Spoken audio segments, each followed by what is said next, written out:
We're here with Arch Campbell, local legend, one of Survivor. DC's Long-time favorites. survivor. Not only in broadcasting, but also just one of DC's favorite guys, I would say.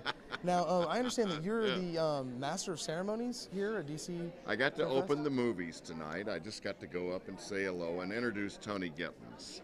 And I introduced the cultural attaché. Now, tell me, what makes film important here in DC? Well, I've always thought that people love movies wherever they are. And most of the people I've met in D.C. who are really smart and hold high political office, they all go to the movies. I think movies open up your mind, and they give you a picture of what's going on in the world when, at the time you watch the film. How would you like DC to be represented in films produced now and in the future? I'd like to see a movie made in D.C. that has nothing to do with politics or power or anything, that just has to do with daily life. I'd like to see a movie that uses D.C. as a background, but it's just a story about, ordinary life or love or a love story or something like that. Has nothing to do with politics or power.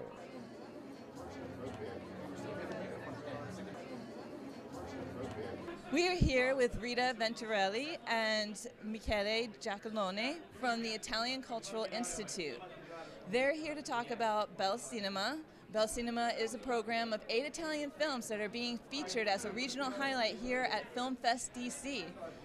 From what I understand, there's a variety of range. There's unique characters and fascinating characters and a lot of emotion in these films. Do you find that amongst the 8 films that there's maybe a common theme amongst them? No, I think that what is very interesting is the variety of genre and the theme. So you can have a wide range of Italian cinema. Yeah, it was definitely. Very good balance of various stories and in different aspects, I would say, of Italian society. I would say very, very smart choice, I think. So you feel that viewers will walk away with a different impression than stereotypical ideas of Italy or even Italian cinema? Yes. Sure, there are films that represent some situations that are typical of today life in Italy. For example, the Russian wife entering in a very traditional family of Lombardy,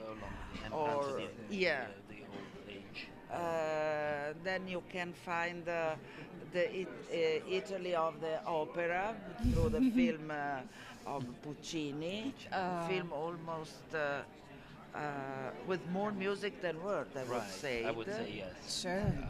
And the other movies, I think, also touching on youth and of course love and relations, but definitely I would think the choice was very well balanced because it could give a good insight on Italian society, I would say, or at least this of new and upcoming directors, which are not as known here as they are in Italy, I would say. Absolutely. No, new wave, if you can say. A great job of promotion. Oh, absolutely. I think, Oh, yeah. So tell me. Young director. Yes. Also old director, because Pupi Avati is a classical, but mostly young director. Yes. That's good.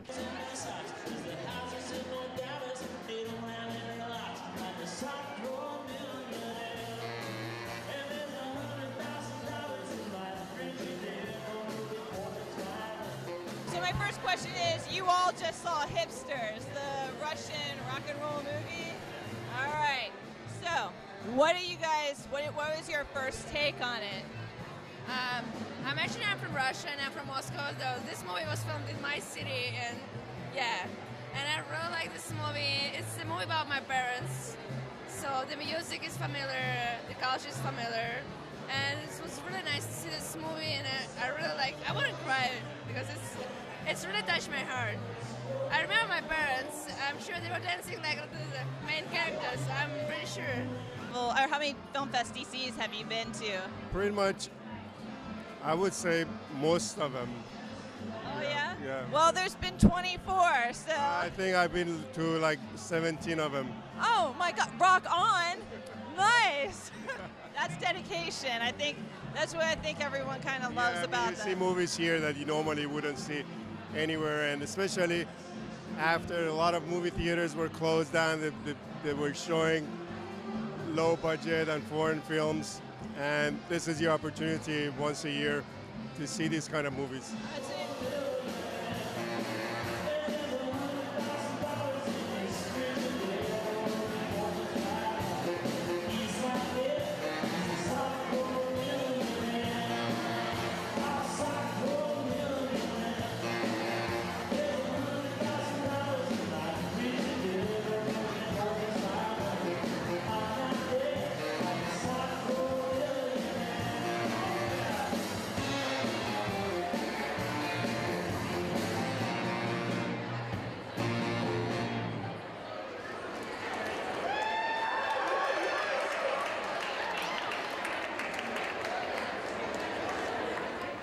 We're here today with producer Lukasz Dzieciol of the movie Zero.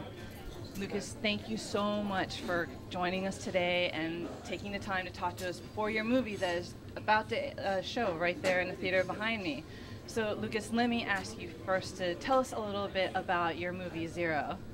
I'm very glad to be here, first of all. The movie is a very contemporary story. It's kind of like ensemble piece. It reminds about movies like Magnolia and Crush and Amores Perros. You know, it's that kind of film with many characters, 24 characters, and their stories kind of like intercuts with each other. So that's basically.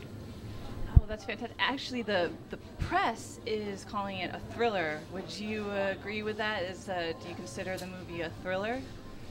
Yeah, it is. It is in a way, but because there are so many characters, there are different stories involved. There's like a romantic story. There's a thriller story. There's drama in it. So it combines all different kinds of genres. So a little bit of everything for everyone. Do you find that there's any particularly memorable characters in there? I've got a couple of favorites. Let me just say. The businessman is my favorite, and the guy who's who's running the hotel is my favorite. But I think everybody can find, something interesting in this movie, because all these stories, you can find similarities to your life, to everybody's life, because there are so many stories involved.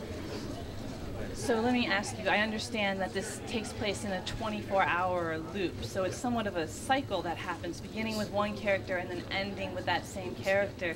Is there a significance to that you added that device, if I could call it, into the movie?